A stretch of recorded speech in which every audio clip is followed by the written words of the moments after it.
alaikum, peace be upon you, and welcome to Ashura Reflections. Today's episode is on Ashura and society.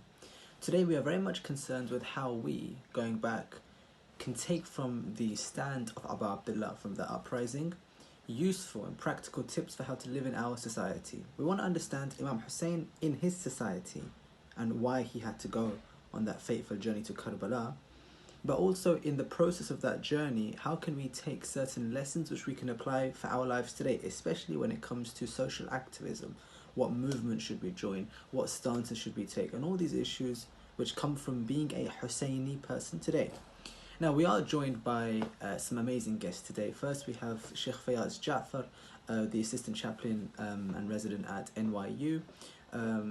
His work in community activism and especially in leadership in the New York community and America generally is there to be admired. And similarly, across the pond, we have Sheikh Jaffer Ladak, who is currently the resident at Stanmore Hujjat and also an author of multiple books, including one on Yemen, Baldatun Tayyibatun, a very important text that we should be sharing.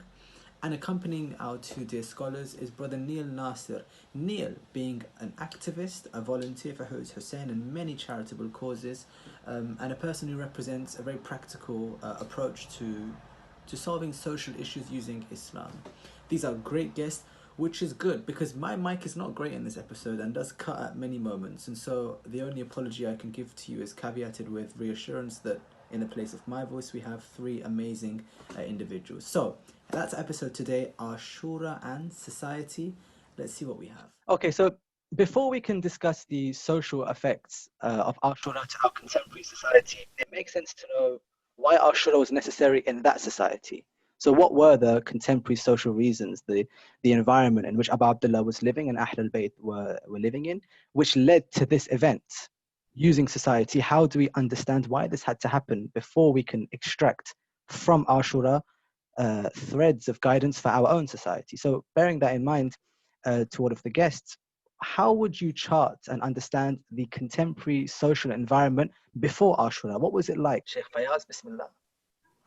Bismillah ar-Rahman ar-Rahim. I think it's a really important question, and it really requires sort of an understanding not only of the days or the weeks or the months or even the years leading up to the rise and the stand of Imam Hussain alayhi salam, but really sort of understanding contextually that which preceded during the time of the Prophet sallallahu alaihi wasallam. Right, we're talking about a community and a religion that was espousing value. Right, the Prophet alayhi salatu wasalam, when he comes and speaks to his community and he preaches in Mecca, later in Medina, he builds this community on a foundation of values, that of mercy, that of justice, that of compassion, that of love, that of beauty, and really eradicating, the strands of the age of ignorance that we see, which preceded the Messenger sallallahu alaihi wasallam. So there was an emphasis on family values. There was an emphasis on forgiveness. There's an emphasis on compassion. There's an emphasis on patience. There's an emphasis on generosity, on emphasis on community, on supporting the most vulnerable. I often say that when you take a look at the life of the Messenger sallallahu alaihi wasallam, there were three groups of people that were quickly attracted to the message of Islam. The first group were the poor, the second were slaves, and the third were women. And if you take a look, not much has changed in terms of the most vulnerable in our communities or the most isolated within our communities. It's going to be those who are financially struggling, women, and slaves when we talk about even the contemporary meaning of slavery. So when you see that the Prophet ﷺ, he comes with making these reformations for often the most vulnerable, the most isolated within their respective community, we fast forward 50 years later and that value-based system is no longer present. So we have a community that's now drowning in materialism, that's now drowning in wealth, that's now drowning in power, that's now seeking authority, that's so far distant from sort of the Quranic ethos, the prophetic ethos, in which he speaks toward a value-based community.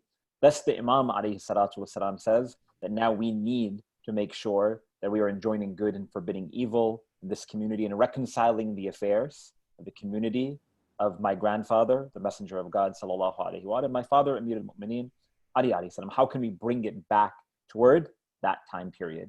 not that time period historically, because as we know, times and civilization and the society evolves. But when we talk about how do we bring back and start to manifest and illuminate those important values as preached and as taught by the Quran and by the Messenger sallallahu alaihi wasallam. So clearly at the time, Abu Abdullah, he sees the society, he sees the structures of ignorance as you mentioned, and he sees a community which their needs are not being met by the way that the society is developed. Sheikh Jaffer, how does Imam Hussain look at that society, his words and his thoughts? How does he interpret his environment? Bismillah ar-Rahman ar-Rahim. Salli ya Rabbi ala Muhammadin wa alihi at-tahirin. I think what Sheikh Faiyaz has touched upon illuminates for us what Abu Abdullah alayhi salam was trying to then revert the community back to.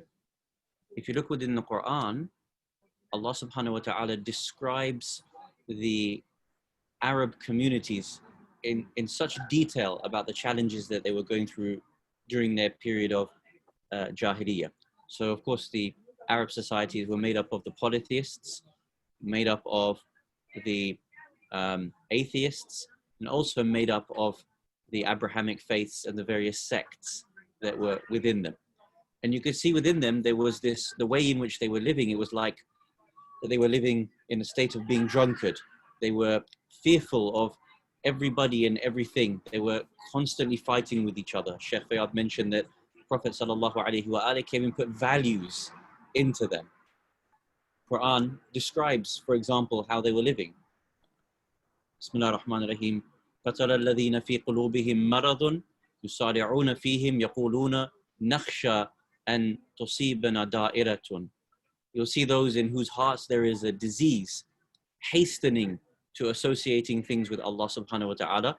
And they just live in a state of weakness. They would say things like, we're afraid of misfortunes falling on us.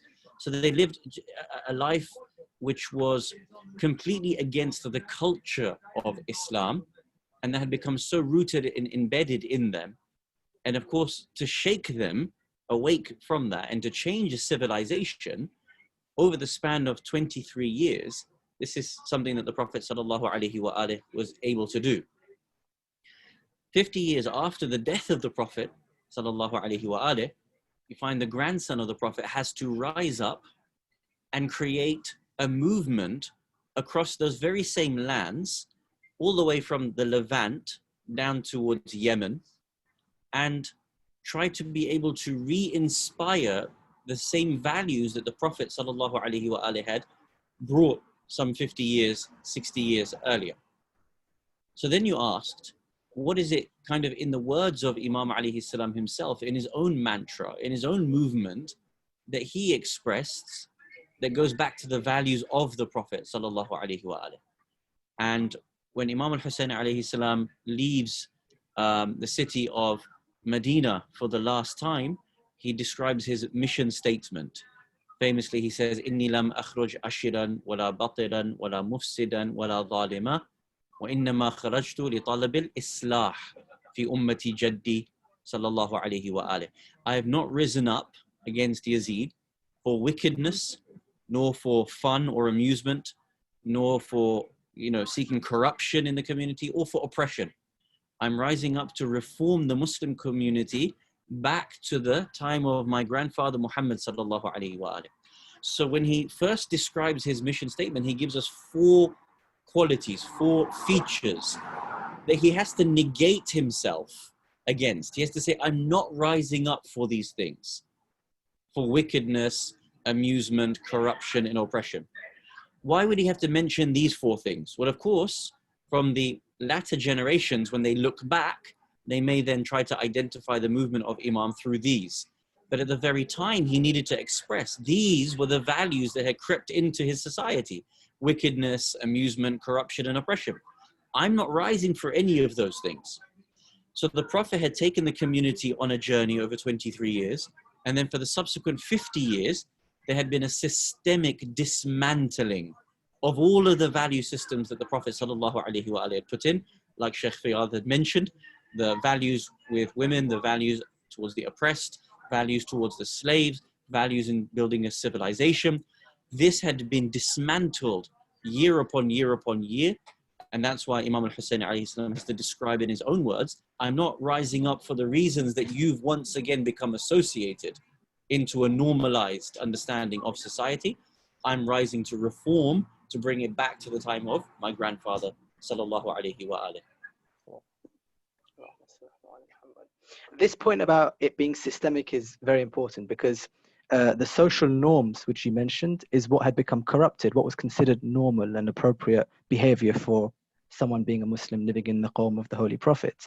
Sheikh Faiyaz, bearing that in mind, do you think the nature of Ashura, the violence and the warfare, do you think all these things come from having to manifest a hidden systemic problem? What is the reason why it had to be warfare in the society? Why not peace treaty? Why not anything other than the actual moment of Ashura? Yeah, it's another good question. I think it's also something that a lot of people reflect upon and ask, and sort of even maybe utilize it to sort of bring about some doubt. But I think, again, kind of understanding contextually that the corruption that we see in that socio-political time frame had virtually reached a point of no return, right? So many times, when you take a look at the history of Imam Hussain alayhi salatu wasalam, you see that numerous times, from when he was in Medina, like Sheikh Jaffer mentioned, to when he was in Mecca, to the entire journey leading up to Karbala, he would often speak about how now there's no other route. This is the only way. And you see that, 10 years prior to Imam al-Hassan alayhi salam approximately, signs this treaty with Muawiyah. Things don't necessarily change in that way. Over here now we have meaning that there was not this awakening in the community. There was in some pockets, but not throughout the larger Muslim community as was desired by Imam al-Hussain alayhi salam when he starts to make his stance. And numerous times again he mentions Imam al-Hussain that there is no other outlet like in this way, right? This is the path that we have reached. And I want you to understand also, taking a look at historically the foundation of this religion, and again like the ethos by which the Prophet preaches sallallahu alaihi wasallam, as we know, also rests on the back of Imam Amir al-Mu'mineen Ali alayhi salatu wasalam, right? And understanding that we're talking 50 years later, this is the man who is the victor at Badr, at Uhud, at Khandaq, at Khaybar, at Siffin, at Nahrawan, at Jamal. He is that man who always stood by the Messenger of God sallallahu alaihi wasallam, and in quality and in character and in merit, no one compares to Ali from amongst the companions of the Messenger of God sallallahu alaihi wasallam. And by this time, his name was being cursed, in pulpits all across, the Muslim world.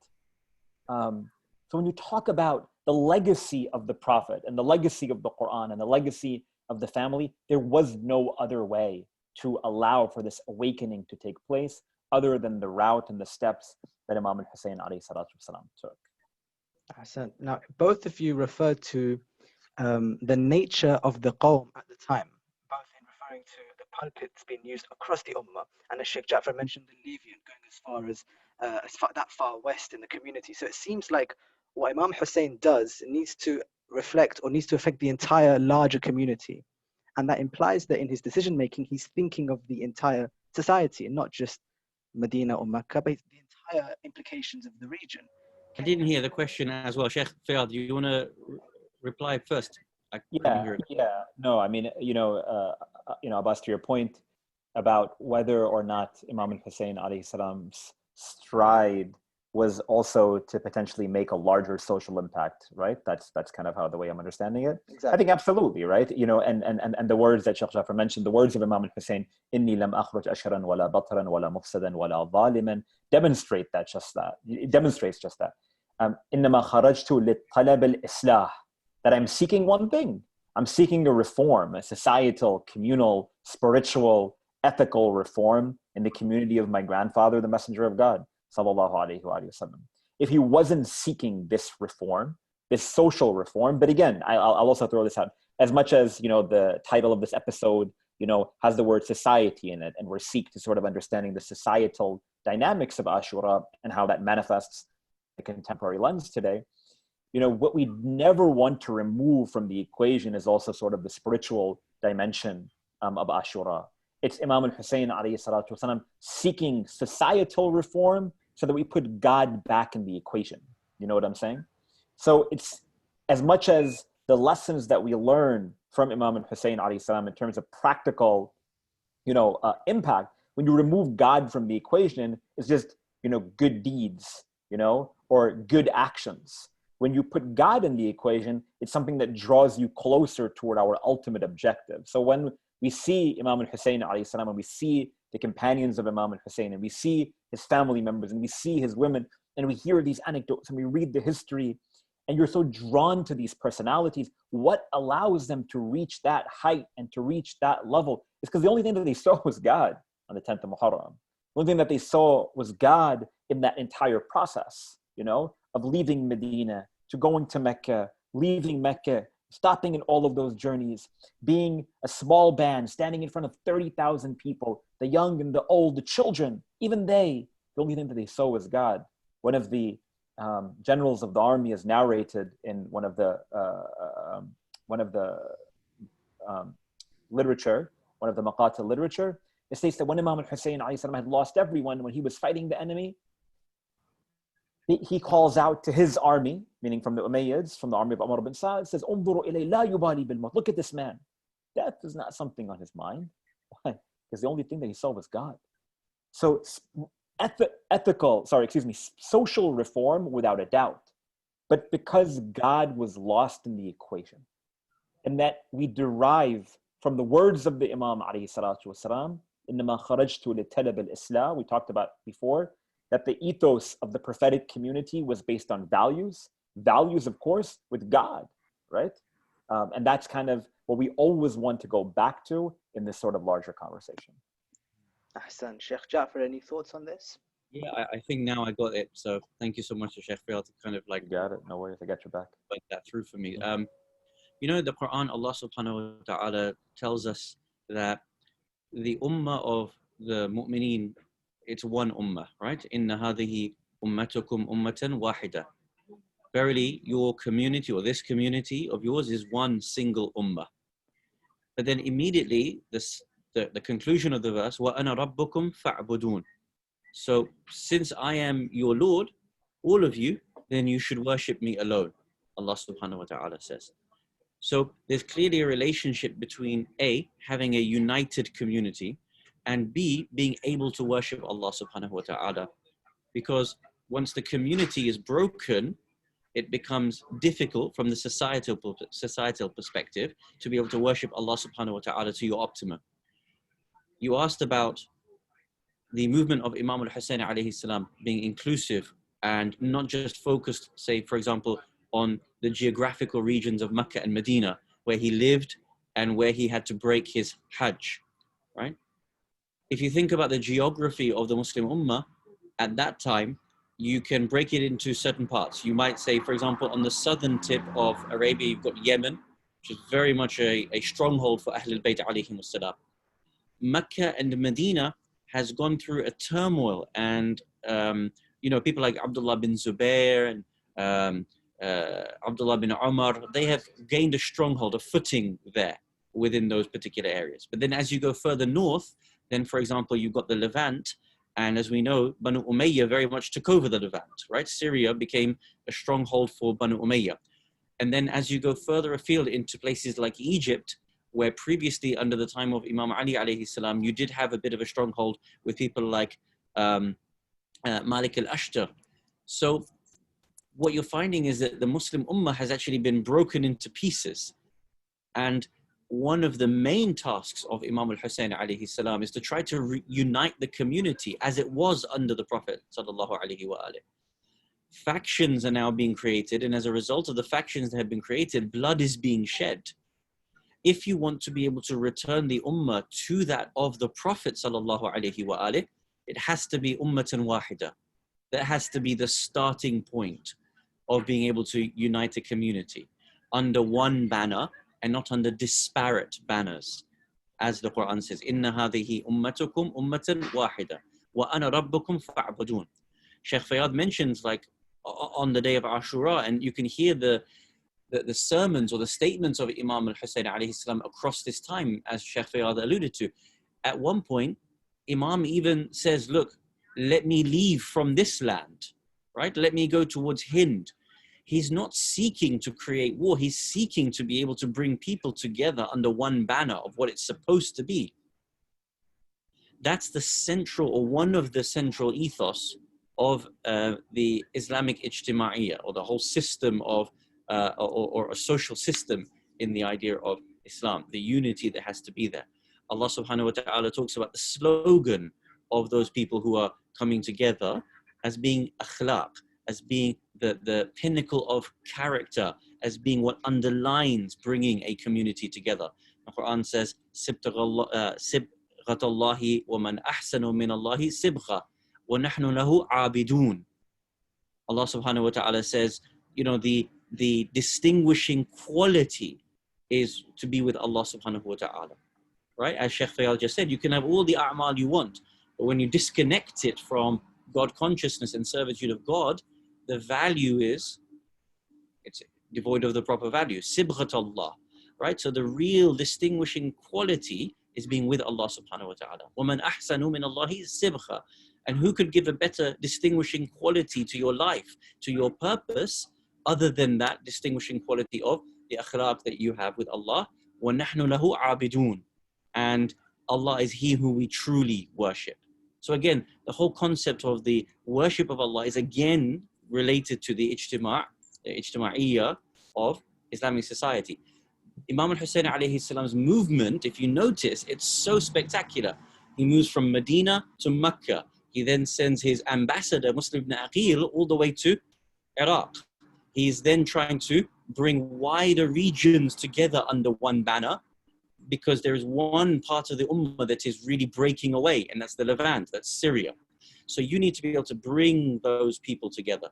From the social perspective of Islam, Imam Hussain alayhi salam's vision was very much to unite people. And the only way you and I can really relive the message of Imam Hussain alayhi salam is if we understand that strategy of his, and that was underlining the unity of the Muslim ummah as well. Ahsantum, Shaykhna, ahsantum. It appears then that we've come to some sort of understanding where Imam Hussein's strategy was to use God consciousness as a way to unify the ummah, particularly those from oppressed groups within the ummah. We mentioned women, slaves, and others who were attracted to this message. But unity really is the real ethos of that movement. That would imply then that the community today must also be unified using Imam al-Hussein as a source of societal unity. So bearing that in mind, have you seen today people using these principles to unify themselves? Is it working? Did that mission of Ashura actually lead to unity amongst us today? I see several groups that take the message of Imam Hussain alayhi salam and use the principles, the universal values of the Imam. In fact, the universal values of his grandfather, the Prophet, peace and blessings be upon him, as where they derive from, through Imam Hussain, through charities such as Hussain or other charities that are on the ground, taking those values to help humanity, to stand up against oppression, to stand up for love and for forgiveness, for honor, to encompass diversity with the recent movement with Black Lives Matter. You know, I saw a great procession going on in America, and the procession was marching for Black Lives Matter and showing that we stand together. And what better than seeing the flag of Imam Hussain alayhi salam through that procession? Well, just one example that I can give you where you see it across a range of different groups, different people, and different causes that are using these universal, unified values to stand up against the injustices that are going on in humanity, to help educate people. We know people that go into schools, into madrasas, into mosques, into even non-Islamic settings, using some of these principles and some of these values to show people where they derive from, and using some of those values where people such as historical figures that some people will actually know of, Martin Luther King, Mahatma Gandhi, Mandela, using images like the image in Tiananmen Square, which most people, maybe my generation, maybe not younger, could remember that image of that one sole person standing up in front of the tank, using images like that are modern images that people can relate to. And then we can use examples where the wall was in Berlin was broken down between East and West Germany. So revolutions were formed off the back of this message, where people read about the stance on the 10th of Muharram during Ashura, read about the stance of Imam Hussain alayhi salam and the Prophet, peace be upon him, learnt how to put that into modern day society. So some of the work that we do right now in London with 8,000 homeless people, we go out and feed the homeless in the name of Imam Hussain alayhi salam. Why do we do that? To me, there's no greater value than seeing a smile on a face. Where I know I'm doing it for the greater good of humanity, and I understand the values of Imam Hussain. But for me, it's when you turn up and you feed somebody who's hungry, and they say, "Ah, you're with Hussein. You're with Hussein." And I say, "Yes, I'm with Hussein." And you stand for 5 minutes and tell somebody about this great man and teach somebody about this great man. So in answer to that question, Haji Abbas, definitely 100%. There are people taking these values all around the world and trying to change society, trying to help humanity, and to stand up for the greater good and against the oppression that's going on in the world. Ahsantum, brother, ahsantum. You have actually given a number of examples, but let me draw attention to one, the example of Black Lives Matter. So here we have one amongst many contemporary social movements in which, as a Muslim, you're compelled to want to support them and support the principles behind them, because we have our own traditions which speak about arguing against racism and the principles of against injustice and for the oppressed. But what about Abu Abdullah specifically? Like, do we use his message to choose which movements do we support today? Which ones do we not support today? What is the relationship for the modern Muslim today in using Ashura to know what stances they should take? I want to go to you, Sheikh Faiyaz, because I know that in New York right now, in the current role that you have, you are overseeing as a leader there, movements which people are joining and not joining. And one must know, how do I use Abu Abdullah to decide which movements are from him and which movements perhaps are not? I think, we go back to the sort of the central sort of focal point of the conversation. And that is sort of, around this notion of values. So when we take a look at the myriad of injustices that we're seeing here, where I'm speaking to you from in New York City, where we're seeing, the systemic racism manifest on a sort of a daily basis. We're seeing police brutality, not much different, by the way, than it was, 3 months ago or 6 months ago or 3 years ago or 10 years ago. It just caught a different sort of media attention nowadays. Right. When we go back, it's about not sort of jumping on a bandwagon and seeing that everyone else is protesting, so now is my opportunity.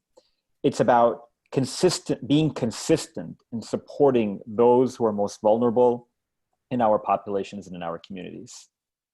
When you take a look at the sort of, again, manifestation of injustices that we are seeing right here locally, in our communities, you have to just sit back and don't spend too much time, but just ponder and wonder, what would, my masters, what would my teachers, what my guys, what would my leaders, meaning the Imams of Ahlul Bayt, Imam Hussain alayhi salam, where would they be standing sort of on these? And naturally, they would be at the forefront. They would be at the forefront of demanding change. They would be at the forefront of gathering and rallying people.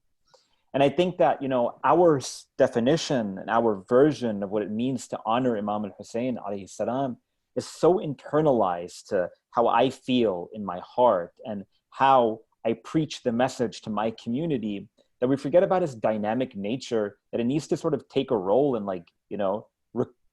do the meaningful work that Neil is doing, like on the streets, of London.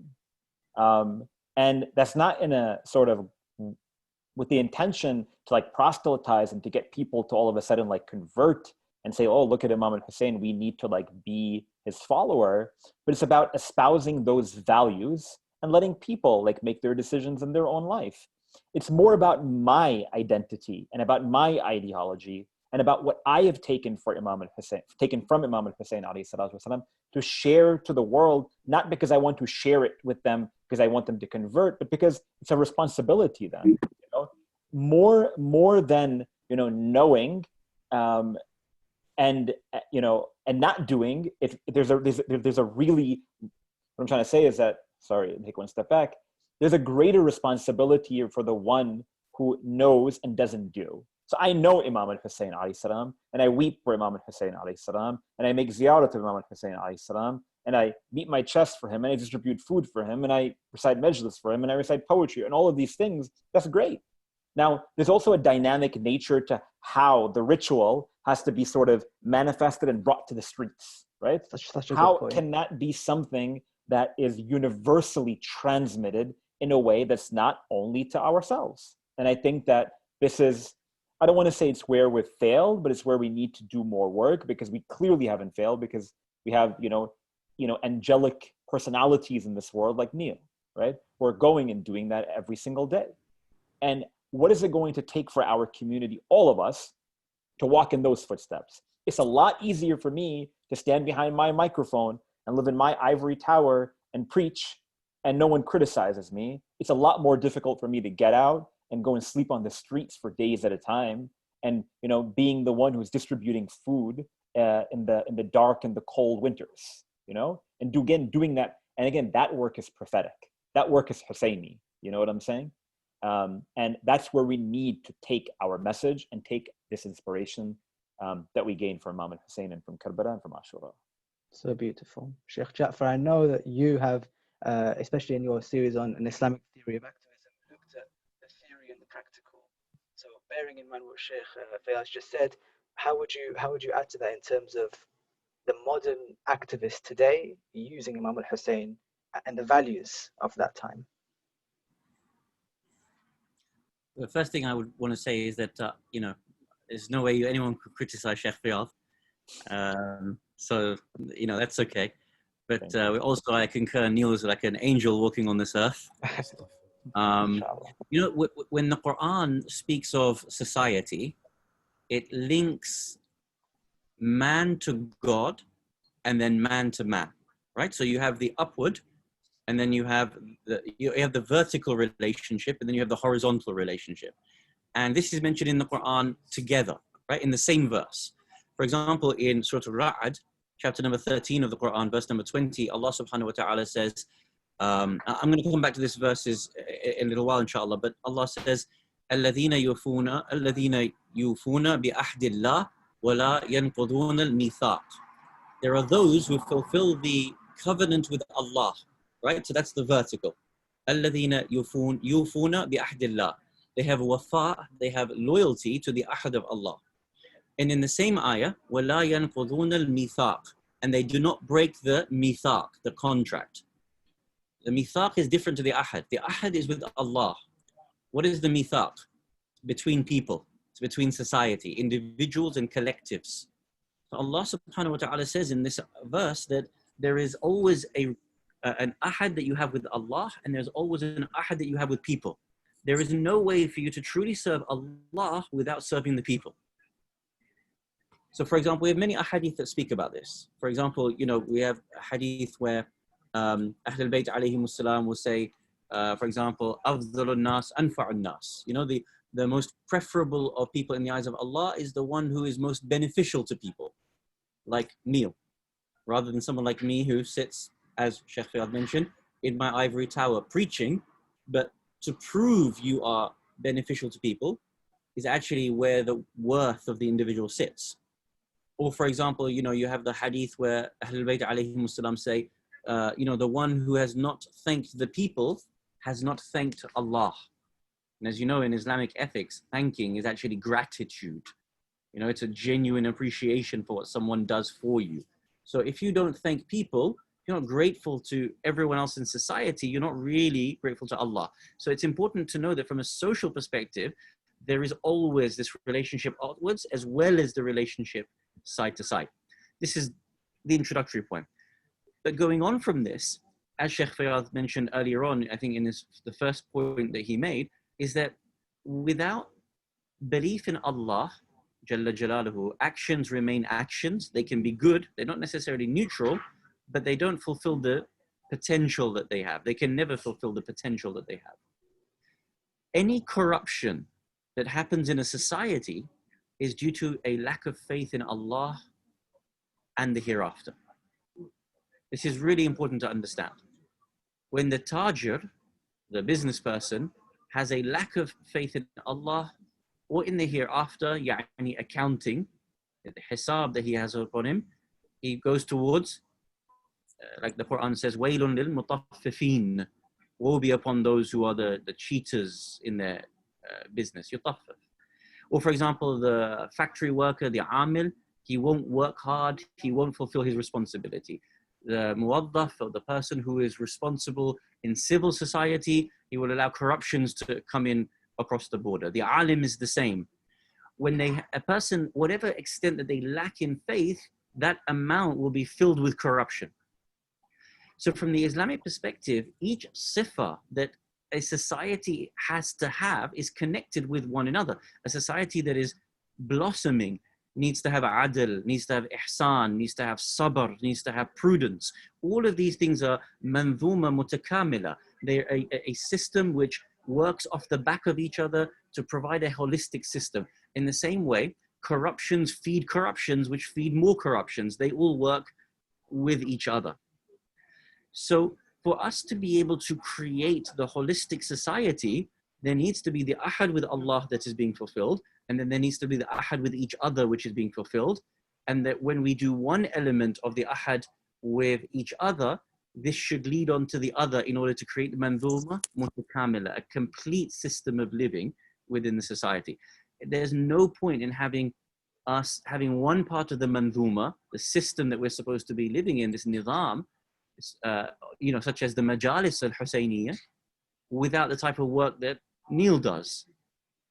Because it's not mutakamila, it's not complete, it's not resonating one off the other.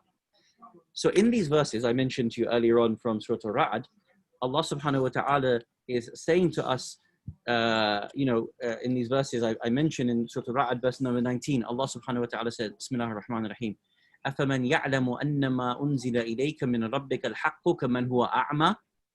Is he who knows what has been revealed to you from your Lord, he knows this is haqq, this is truth. Is he the same as the one who is blind? كَمَنْ هُوَ أَعْمَى. Are these two people the same? One who fulfills and one who doesn't fulfill, the one who knows and the one who doesn't know? إِنَّمَا يَتَذَكَّرُ أُولُو الْأَلْبَابِ. They will only be reminded who are the people of understanding. And then Allah subhanahu wa ta'ala tells us who are the people with true understanding of haqq. Those who are not blind. الَّذِينَ يُوفُونَ بِأَحْدِ اللَّهِ. They fulfill the contract with Allah, which is the upward, the vertical, وَلَا يَنْقُضُونَ الْمِيثَاقِ. And they do not break the contract with people as well. So you always have to connect, remembrance of Allah and Ahlul Bayt alayhim as-salam with service to people. And once you think about the needs of others, that is when the society does not end. And when I say end, I mean be destroyed. I mean it flourishes because you are looking after the needs of the people. This is how the Husseini Majlis comes alive, not just through the tears and the matam and then handing out the bajia and the chai at the end of it. It's what Neil does, is actually applying what you have learnt in the story of Imam Hussain. I think that society within our faith groups needs to be more practical. We need to be more practical believers, because coming to the faith, the only thing I get from the faith is a book of instructions from the Ahlul Bayt and from the Quran. When I sit and I hear that the holy Imams, alayhi salams, they would worship during the day, continuously pray, and in the dead of night go and feed people. So much so that when they're having their ghusl, you could see scars on their back from when they carried the grain. Or they would pass away and the orphans would cry, who's going to feed me now? So this is where I get it from. I've listened to these two respected sheikhs who are my teachers, and thank you for teaching me. But what I hear from your majalis, from your teachings, what I read from the Quran is to be a practical Muslim. I have not been of the faith all my life, but I have stood out there and helped humanity throughout my whole life. I work in social housing for a number of years, and I won't say how long because I'll give away my age.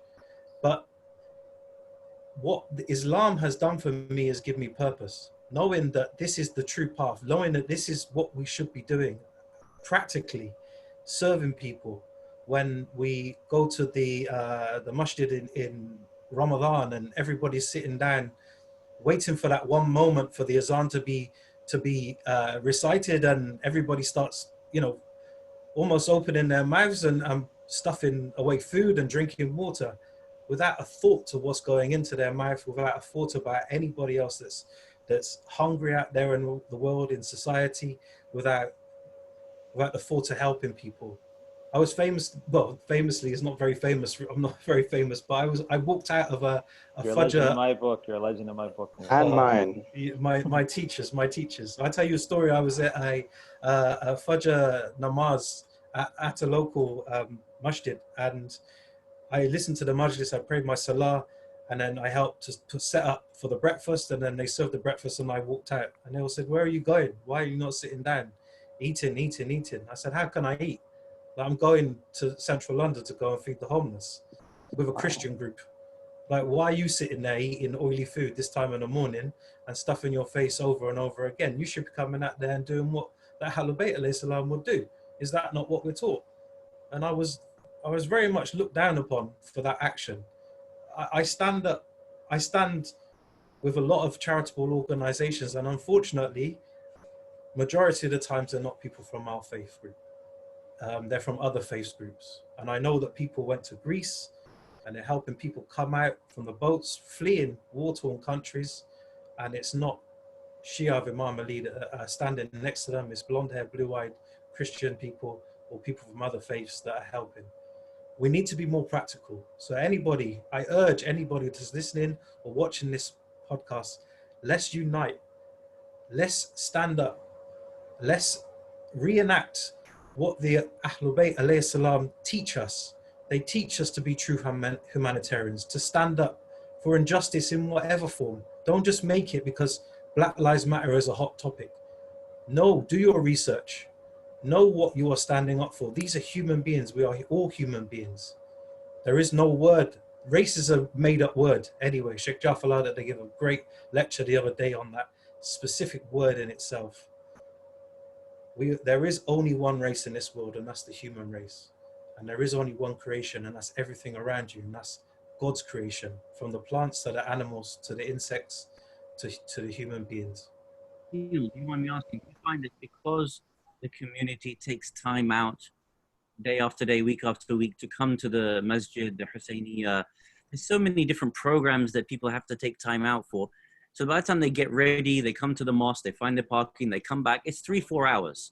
People feel like their activism or their participation towards society, they're doing it. It's not like they're sitting on their backsides doing nothing. They're like, look, how much more time do you want me to give? I come to the mosque, I come for Jum'ah, I come for this program. You know, now I have to, how much time do I have spare to be able to do the kind of stuff that you're talking about?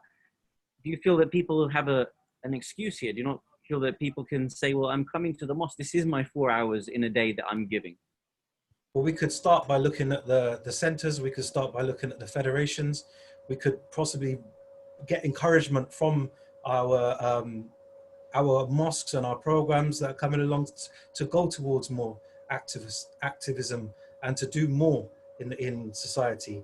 We have this phrase at work, we like to find our work-life balance, right? We don't like to work too much and we like that home balance. So why can't we find that balance within our religion?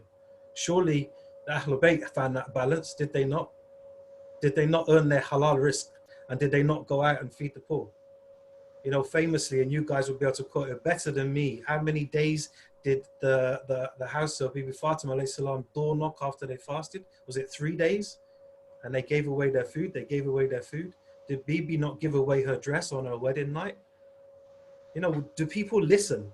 Do they listen? Do they take in, digest, or they just listen and go home, wait for the chai, wait for the mandazi, and then go?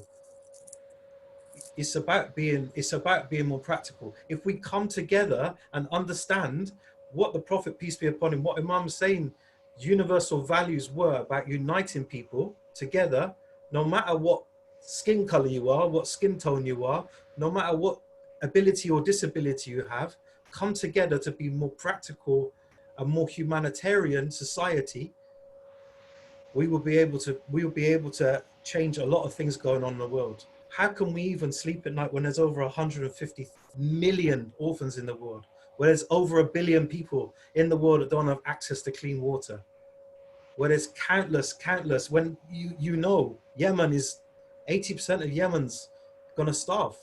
It could potentially be wiped off the planet. Lebanon right now is suffering. Is there not, and I'm looking at Sheikh Jaffer now, is there not a hadith that I've heard you quoting, that if you wake up in the morning and you do not look at what's going on in the Muslim world, you can't count yourself as a Muslim? And please correct me if I'm wrong.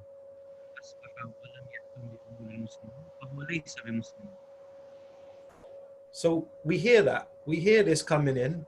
Maybe I'm fresher ears. Maybe people have been going to listen to these programs for 30, 40, 50, 60 years. They take it all in, and maybe they do a little bit. They give their zakat, they give their money. But what is better than dirty in the hands? One day your hands and your limbs will be tied. You'll be tied, and your limbs will answer for you. They will speak for you. Your mouth will be tied. Is that not in one of the surahs? Surah Yasin, I think. So why not make these limbs do the work? Do the work of what you're guided to do. Sorry, I ranted on a bit. I'm very passionate. If you don't mind, I'm just going to sort of elaborate on that point, and sort of perhaps as a reminder to myself and as a self-reflection, because I think that your words are really coming from your heart and sincere. And for those of you first time getting a chance to speak or listen to him, Brother Neil, you know, again, he exudes this sincerity and this angelic prophetic work. I don't mean prophetic in the theological way. You know what I mean? Prophetic in the mannerism and the value. And again, sort of as a self-reminder to me, that if you pray, Sh.Jaffer, to your point, many people, including myself, would make the excuse that, but I recited Dua Kumail and I did this and I did that and I've fulfilled all my religious responsibilities.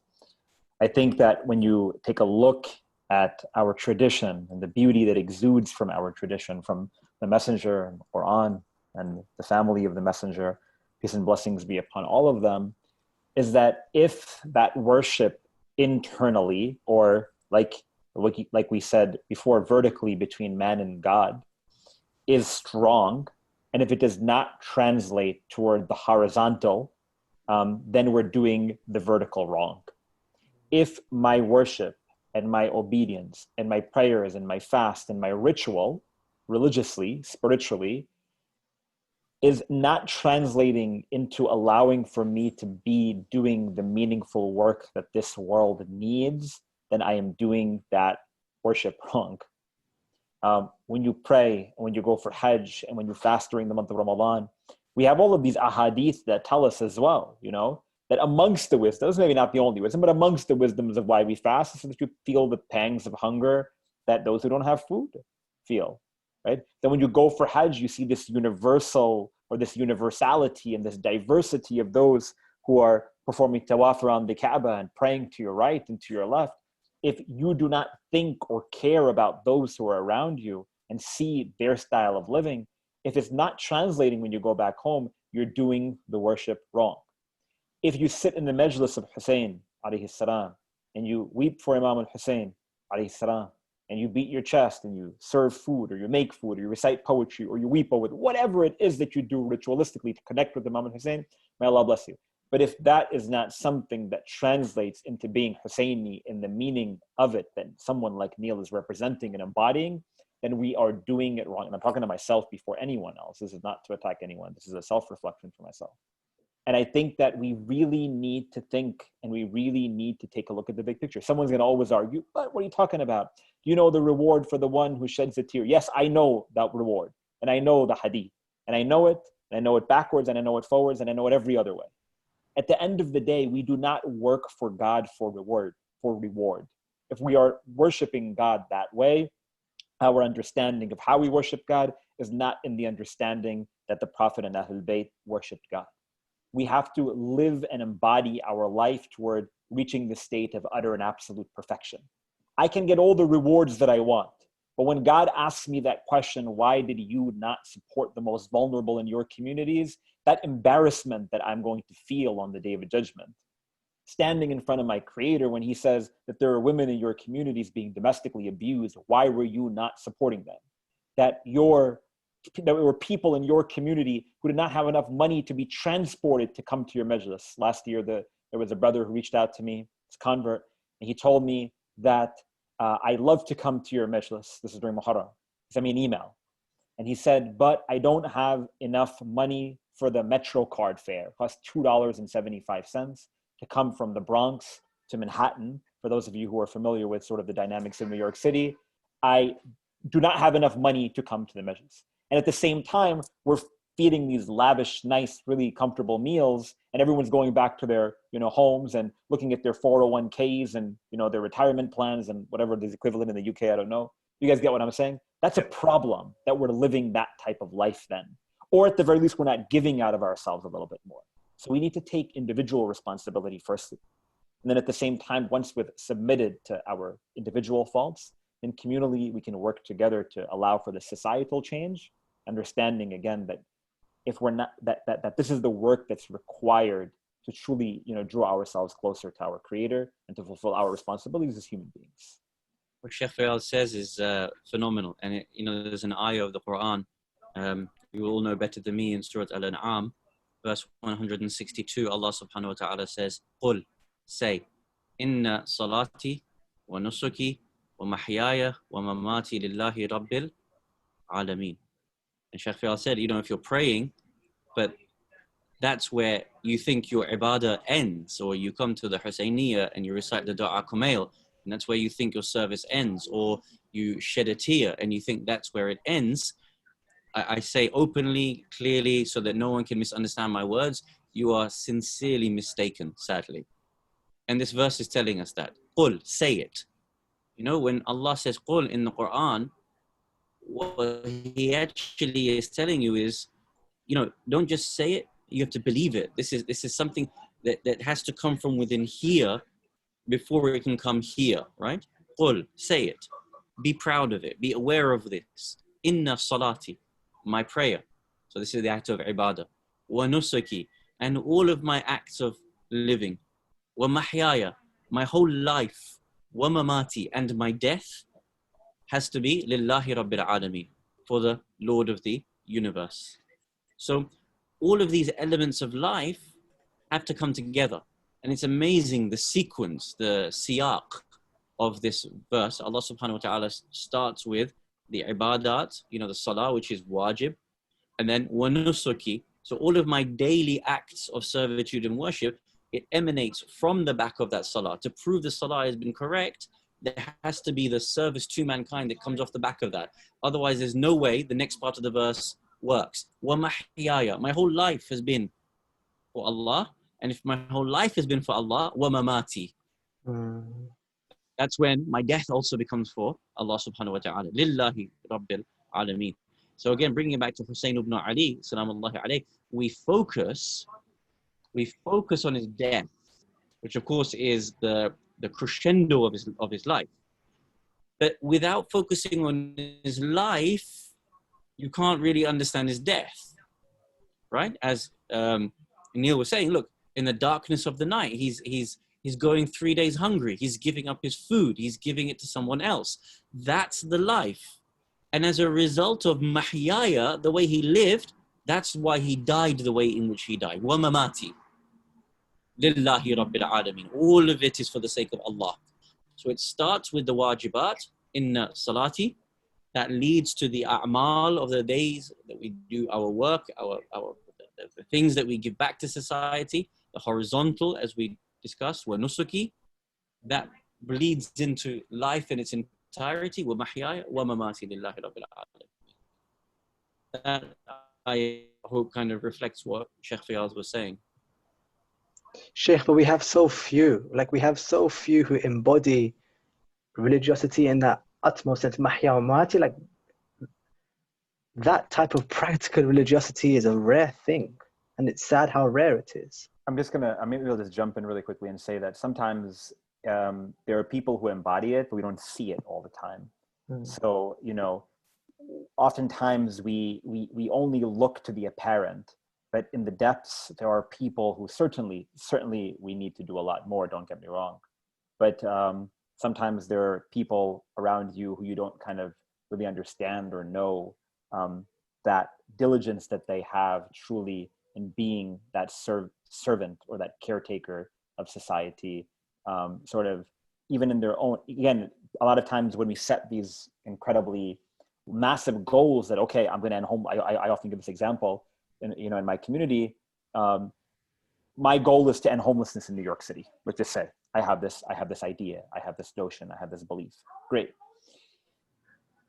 If I have that as one individual, we set this really great goal. And when we realize very quickly that it's going to be very, very difficult, if not impossible for me as one individual to end homelessness in New York City with 8 million plus people in this great city of mine, what you're going to do is you're just going to start deprecating and be like, oh, forget that.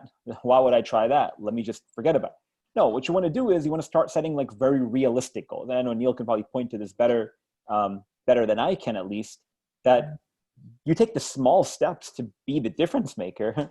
You don't necessarily need to draw and start, how am I going to become humanitarian Nobel Peace Prize winner tomorrow? It's not about that anyway. How can I fix the issues in my home?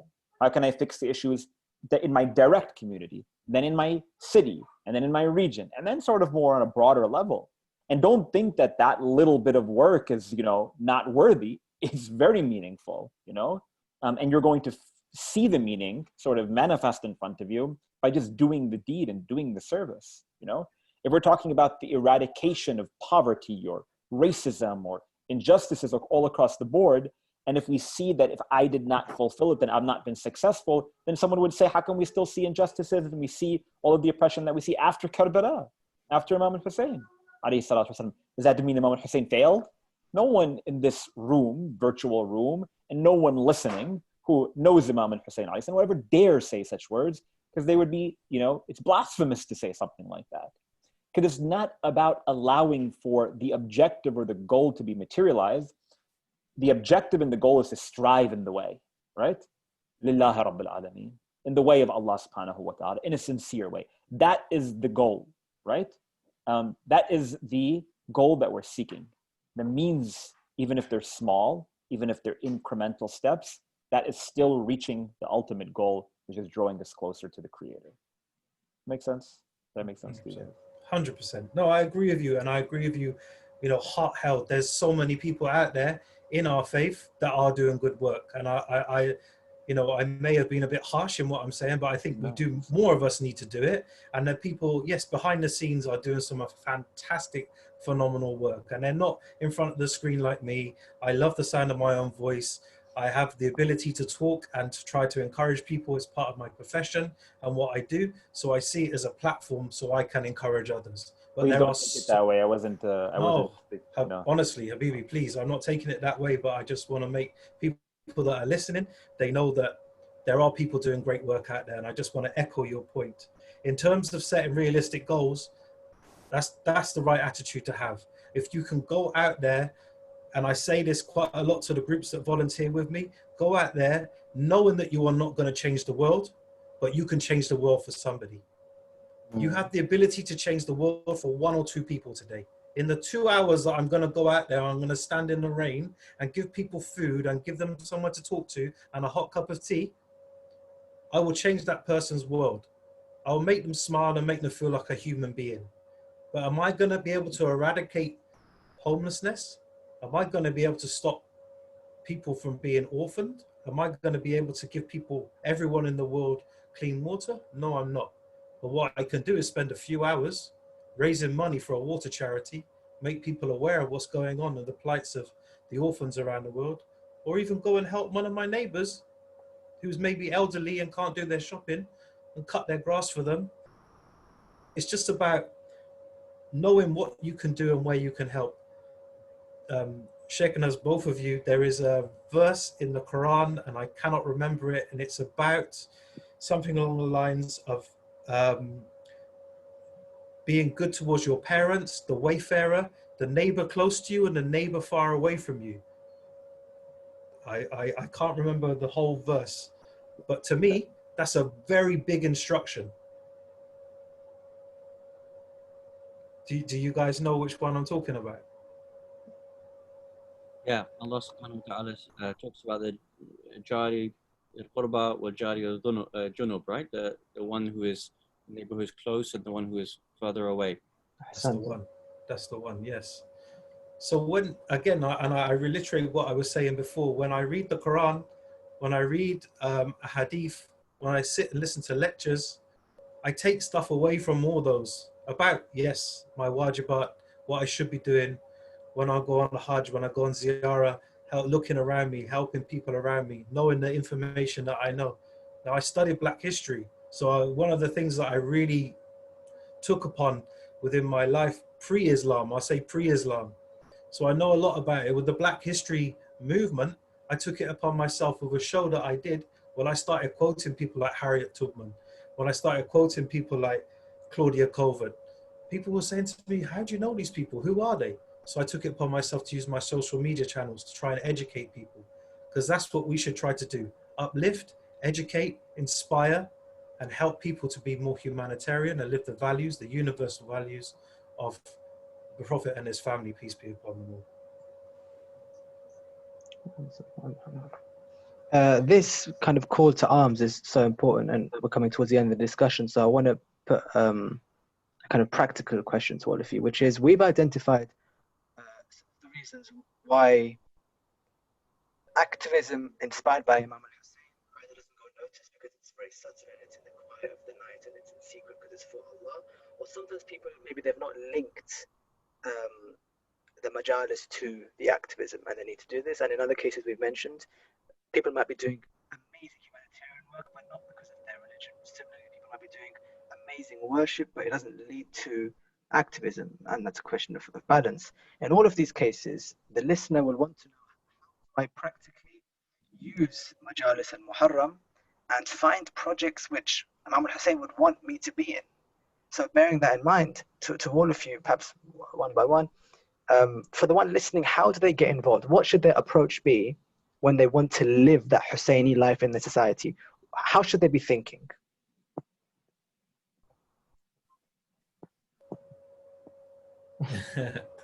Actually, Neil, why don't you go first, because you mentioned the projects you're involved in, and then inshallah the shaykh can follow. When you choose what project to follow, how does Imam Hussain help you knowing what you want to be involved in? Okay, so one good tip I can give the listeners, the viewers, look at what skills you have. What can you do? What do you do within your job? What do you do within yourself? What are you good at doing? It might be that, you know, I'm not an academic. Me personally, I'm not an academic at all. But you give me a pile of bricks, I can build you a wall. You give me a lawnmower, I'll cut your grass. You can go out there and ask me about logistics and I can try to organize a food drive for you. Or I can be security for your whatever. Because I know my own skills and I know I'm an auditor as well, so I can speak. So look at your own skills. What are you good at? What can you give to society? Then look what's around you, that what you can do. So it may be that you are an accountant and you may be good with numbers and you may be good with in that particular field. So you could approach a local charity, you could approach an organization that may be within your reach. It might be one of the larger charities or one of the smaller ones, one of the Islamic ones or non-Islamic ones, but they may have a role that you can actually go and work and fit in there and offer something of your services. And then within that, you'll be able to grow exponentially. Social media is a fantastic platform, and used in the right way, it can actually do amazing things. And I say in the right way because media is another topic that I can go on for another 3-4 hours about. Just everybody cut the plugs off your television, please, because it's lying to you through that channel. Tell lie vision. That's the word. Telling lies through your vision. Go to your social media. Look at what's going on in your local areas. There may be a charity that's happening locally. You may even be a very small act as giving blood. Why do I say giving blood? It's a very easy thing to do. You may not be able to do it medically, but do you know that until you get tested? Do you know that until you fill the form out? You have to go that little bit of step. it takes roughly about 10-15 minutes to do. And with that one piece of blood, one donation of blood will save what? 3 adult lives, 7 children's lives. Now in the UK, and apologies to Sheikh Faiyaz, but in the UK for the NHS Give Blood service, you give blood and 3-4 days later you get a text message to say your blood is being used in X hospital. Let me tell you, the feeling that you get on that day when you are at work and it's feeling so down and so hard that you have just saved somebody's life is the best feeling you can ever have. Wallahi, I'm telling you, the best feeling you can ever have. So there's so much you can do, but start within yourself. Look at what you are good at, what your strength is, what your passion is, and then you can go from there, inshallah. Maulana, it's over to you. Neil, throw it to somebody. I'll go for, they both got Jaffer in their name, so I'll go to Faiyaz Jaffer. Yes, man. Thank you. All of that, huh? I would say that step number one would be to not deprecate, not beat yourself up. Because I think a lot of people, when they hear messaging, maybe like the way that we're delivering it might come off harsh or aggressive, but I don't want people to feel that way. I don't think that anyone is trying to say that your majlis in the last 20, 30 years that you've been attending is wasted, God forbid. No, or that your prayers is worthless. No, that's not the intention. And if it came out that way, then I apologize, at least on behalf of myself, and I'm sure on behalf of my friends over here as well. Yes. Rather, it's something to realize that we don't only live for the prayer. We don't only live for the fast. We like to say it, we live for the majlis of Hussein. No, it's a nice thing to say poetically, but that's not a reality. It's between reality and lies, virtually. But rather, it's what is the outcome of all of that. So we live a life where we think about our education, we think about our career, and we think about our family, we think about our wealth, and we think about our insurances, and we think about our retirements. And all those things are important. No one is saying that you should not accumulate for yourself. No one is saying that you should not enjoy, that work-life balance that Neil talked about. It's important. You need it, right? But at the end of the day, what is the little bit that I can do to also give out of myself? That's something that only you can decide, you as an individual, me as an individual. What can we do individually to give out of ourselves? Allah says in the Quran, لَن تَنَالُوا الْبِرَّ حَتَّى تُنْفِقُوا مِمَّا تُحِبُّونَ, that you will never attain righteousness until you give out of that which you love the most. And if you go ahead and take a look at a lot of mufassirin, what do people love more than, in my American context, the face of Benjamin Franklin, who is on the face of the $100 bill, right? No one loves the dollar bill and wealth more than human beings. We're obsessed with it.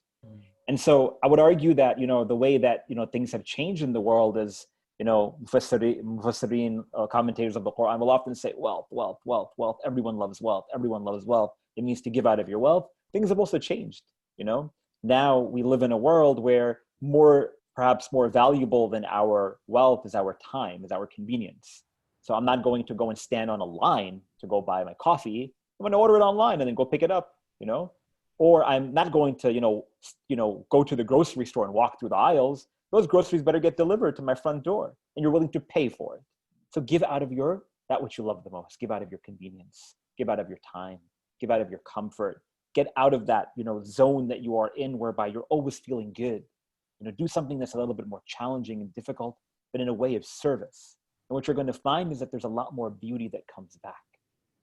Everyone likes to receive a gift. You go and you give a gift, you receive a gift from your friend, from your parents, from your community, from anybody. You're really happy. It's your birthday, somebody gives you a gift. Unless you believe birthdays are haram, then that's another discussion, right? But we know what's a better feeling is that when I give a gift to my daughter, and my daughter looks at me and says, "Thank you, Baba, I love you." That's a lot better feeling than me receiving anything. Because when you give and you see the happiness on someone else's face, even though it required my wealth, or for me to go out of my way to give to somebody else, there's a sense of contentment that enters into your heart. When Imam Hussain alayhi salatu wasalam, he gives on the day of Ashura, after everything and everyone that he gave, he said, Allahu Akbar. Hawwana ma nazala bi أنه بعين الله, when a 6-month-old infant was struck in his hands, he says, it's okay. I'm comforted with the fact virtually that this was in the eyes of Allah subhanahu wa ta'ala. Because when you gave, or when he gave out of himself, and he gave to Allah subhanahu wa ta'ala, that was beautiful. So I would say that take those small steps. Number one, find the things like Neil mentioned that you think that you can offer to community, to society, to give out of yourself. But at the same time, don't say, oh my God, I wasted all of this. No, life is about a journey toward attaining utter and absolute perfection, be it in this world or in the next. And the process of life is that when you come toward realizations that I can walk in this way and I could take these steps, then you start taking them.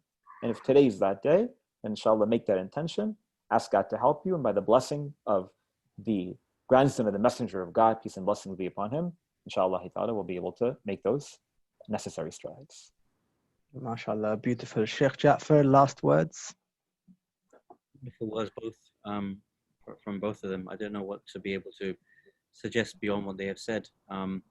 As Neil mentioned, that you have different categories of things that you can serve, right? So from a Quranic perspective, there are possibly at least 20 different social activities that someone can participate in uplifting different parts of the mustada'af community, the downtrodden parts of community. For example, Allah subhanahu wa ta'ala says in the Quran, in the verse that Neil was mentioning earlier, وَبِالْوَالِدَيْنِ إِحْسَانًا وَبِذِي الْقُرْبَى وَالْيَتَامَى وَالْمَسَاكِينِ وَالْجَارِ ذِي الْقُرْبَى وَالْجَارِ الْجُنُبِ صَاحِبِ. So, you can help the parents, the relatives, the orphans, the needies, the neighbors who are close, the neighbors who are further afield, the companions by your side, the travelers, and so on. Or, for example, Allah subhanahu wa ta'ala mentions in another verse, Surah At-Tawbah, he talks about the fuqara, the masakeen, the amilina alayha, those who work in the government, al-mu'allafati qulubuhum, to be able to bring people together. وَفِي الرِّقَابِ, there are slaves, وَالْغَارِمِينَ, those people who are overburdened with debt, you can assist those. Allah subhanahu wa ta'ala talks about in another ayah of helping those people who are forced into prostitution and slavery. وَلَا تُكْرِهُ فَتَيَاتِكُمْ عَلَى الْبِغَاءِ إِنْ أَرَدْنَا تَحَسُّنًا لِتَبْتَغُوا عَرَضَ الْحَيَاةِ الدُّنْيَا. Or those who are forced into these horrid sexual acts of prostitution or slavery, you can help them. So the point is, as Neil says, that you might be inspired to help a particular group of people, and where your inspiration lies, try to think about where you might be able to assist them. And of course, it goes back to what the brothers were talking about earlier on, that it's just the quality and not the quantity. You don't start off by saying, I'm going to end the entirety of homelessness, as Sheikh Faiyaz mentioned. You want to be able to help one person in their life change their circumstance. إِنَّمَا الْأَعْمَالُ بِالنِّيَّاتِ, right? The entirety of your amal is based on the quality of your niyyah. So this is one way of approaching it. Another way of approaching it is to understand that there are hierarchies, there are orders of urgent needs. And sometimes when we do see that there is a greater urgent need, we sometimes need to invest our time, invest our efforts into that. And that's what Sheikh Faiyaz was talking about just before me. The greatest commodity that we have is not money. We often think, and I say this about myself, that when someone comes and says they need my help, that I write them a check. And I say, here's £100 donation and I've done my job. Actually, as Sheikh Faiyaz says, that the greatest commodity you can actually spend on someone is your time. Might be an hour, might be 10 hours. But if you're able to then say, I realize that the greatest urgency in the world or in the community or in the society is X, then you try to invest your time in services in those particular areas. So for example, right now, we see Beirut is an urgent need. Yemen is an urgent need. So again, one other way of trying to think about where you put your Hussaini spirit, the fire that burns for Imam Hussain alayhi salam in your heart, you might want to divide it into these particular ways. There's a number of ways, but whatever the brothers have said before me, that's the actual starting points that we agree with. MashaAllah, thank you so much, Desh. And we pray that they listen, inshallah. I guess ending in As-Salat ala Muhammad wa Ali Muhammad. Allahumma salli ala Muhammad wa Ali Muhammad wa ajil farajam. And with those very practical tips, we have a framework for operating in our society today Imam Hussain is a resource to understand how to use godliness and taqwa as the basis for the stances we take. It's a very beautiful methodology, and we must thank our dear scholars for setting it out. And it all goes back to that seminal quote of Abu Abdullah, that I am not setting out for any mischief or any reason other than to reform the ummah of my grandfather Rasulullah. And with that, we wish all our listeners that in your social life and in your efforts to implement Abu Abdullah's mission in your approach to issues, bear in mind the link between the sacredness and the divinity and the activism, inshallah, so that we can aspire to live a life which is Husseini and the death which is Husseini. Okay, thank you so much for listening. We will see you tomorrow.